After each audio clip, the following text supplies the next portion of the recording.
The film A Long Way Down was directed by Pasquale Chumel and written by Nick Hornby.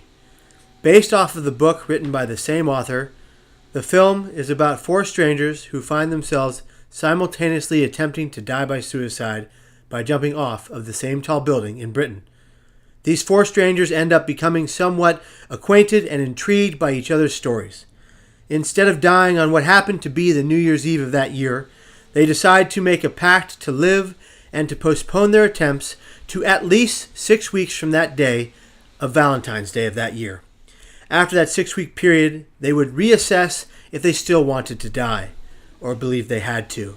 People have been recorded to make pacts to stay alive or pacts to die based upon different scenarios within suicidal ideation. Some of you know that if someone were to come and ask me, "Are you okay? Is something wrong, or can I help you?" I would have stayed alive. Although a bit different in the film shares this similarity. The characters' names are Jess, who is more visibly mentally unstable than the rest; Martin, who is a former semi-famous television host who has been humiliated by a recent prison stint after he unknowingly had inappropriate relations with an underage girl. Martin claims that this constant humiliation, referred to later in the film, is what leads him to his suicidal feelings. Maureen seems to be the most complicated, with a handicapped son and these deep inner feelings of helplessness and clear hopelessness. And the fourth character, JJ, exclaims to the group that his reason for dying by his own hands is cancer. Later on in the film, we find that JJ doesn't even have the cancer he so described, and that the kind he talked about doesn't even exist.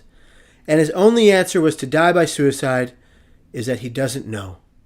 Although it has become crystal clear that JJ is the most tormented of the four by his inner pain. There are some great moments of true levity in the film caused by some oxymorons that the group finds together. The film is cinematically beautiful. Almost every single scene is very clearly choreographed. Every scene cuts to another that leads to a very picturesque moment.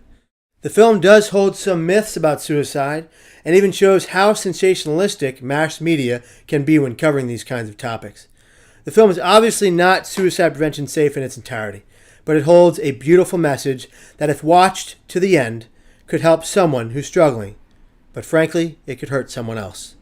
At the end of their 6-week pact, JJ is the one person who finds himself on that ledge once again, on that building, ready to die. But his 3 other new misfit friends find him and help keep him alive. This shows just how important it is for a peer support network to be developed when one has suicidal ideations. The film's ending scenes show a saving of a life. Although I have to say, I am biased about the last scene, which I will share with you here and now. I got something to say. My therapist... Therapist? There we go, that's some news. Did you all know JJ's now officially mad? Jess, you see a therapist too. Yeah, of course, but all the best people are mad in my opinion. My therapist told me a story, true story, about this guy who survived jumping off the Golden Gate Bridge. It's an anecdote, it's not strictly news. The moment he jumped, he realized that the only thing in his life he couldn't fix was the thing he'd just done. I mean, can you imagine those 5 seconds as he fell? The agony of that. Well, to me, it feels like I fell without falling. Because of you guys. I had my 5 seconds up on that roof and not in the air. 5 seconds. No, we each gave each other 5 seconds. I like that, JJ. And then 5 seconds turned into a year.